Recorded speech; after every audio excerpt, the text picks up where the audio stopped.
am Ged Maybury. I'm a multi-dimensional being. Costuming and writing books is not the only part of me. I've been a theatre person, an actor, a puppeteer. I was a hippie. I tried to build a boat. I collect handbags, darling, and trolls and dolls. I wanted to talk about hats, because hats kind of represent costuming in a lot of ways, or identity. The gentleman in the top hat, and he's important. He's got the top hat. It's the tall one, It's the whole idea of the top hat, and that's why I like to subvert the top hat and make it seem ridiculous, because that's really my nature as a costumer and as a writer and many other things. I like to subvert and I like to find the ridiculous. I like to turn things on their heads and create find the humour that's in something.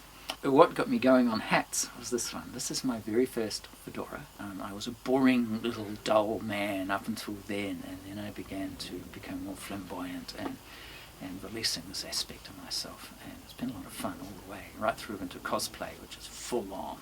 I like to create costumes that my instinct guides me to create. I bought this hat on my 50th birthday, and it didn't have the goggles and stuff on it. It's an Australian military bandsman's hat, and I thought, I love it, I want to do something. So and then I just started to find other things in op shops. I already had my ray gun, and so I thought, alright, we'll do a captain of an airship, of course. So it's an airship captain. I sometimes call him Captain Gedrick, or sometimes Captain Gedbury.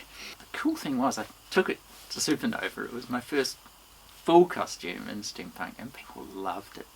It really turned heads. Maybe it was the chops as well, and the whole way, because as soon as you put on a captain's uniform, something happens inside you, you become the captain. And from the first costume I became more adventurous, and I introduced the pink at some point, and somehow I've never gone back to more conventional steampunk look, so everything's now done with pink.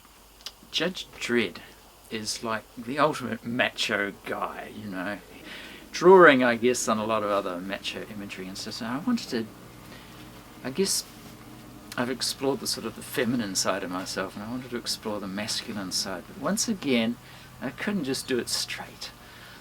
I had to subvert it, and the obvious thing is Judge Dredd, this ultimate macho guy, in pink. And I love this costume. And just putting it on, I felt the whole energy come back into me. I've done it at Supernova just the once, and the reactions amongst people were generally, those that bothered to get it was great. I had this thing here, which is just some sort of macho sports padding thing, for some sort of contact sport. You sort of go out there and you rugby against each other, whomp whomp, And I thought, that's kind of perfect. So I was just bringing together all these bits that I'd had lying around the house. I got these gloves about 14 or 15 years ago, and I thought, I'll keep those. One day they'll come in handy. And so this thing here, the sports theme, this is actually one of those things that people wear on their shin for soccer. I guess it would be mainly a soccer thing. It can take a lot of knocks.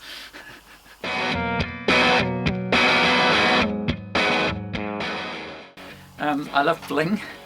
Bling is fabulous. I just go to the op shops and I find it doesn't even fit on me, but this is just the most glorious piece, because it's steampunk. I don't need to do anything with it. I don't know what I'm going to do with it one day. It's just here until I suddenly think, I know what I can do with that. This is a sculptural piece I made. It's a device. It's not a ray gun. But my wife wanted to wear it on her belt, and the top of it looked terrible. So I took about 15 minutes. I went into my bling box and I made this glorious thing. All of the pieces came out of here, and it just fell together. This is what I love about the way I make things.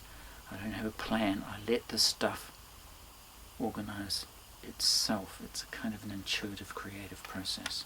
Sometimes my costumes are partly spoken to me by the objects themselves. For example, if I buy something at the op shop, it begins to speak to me. It's the best way I can put it. I let it speak to me. I let it tell me what it wants to integrate with in terms of other items, and gradually a character sort of builds around that. I just want to go up the crazy curve all the time. If Steampunk is nice and safe and sort of established. I want to poke at that and make people sort of go, whoa, whoa, whoa, you've gone too far. That's not steampunk, because that's just the kind of personality, and that's my style, I suppose. I've done that with all of my cosplay.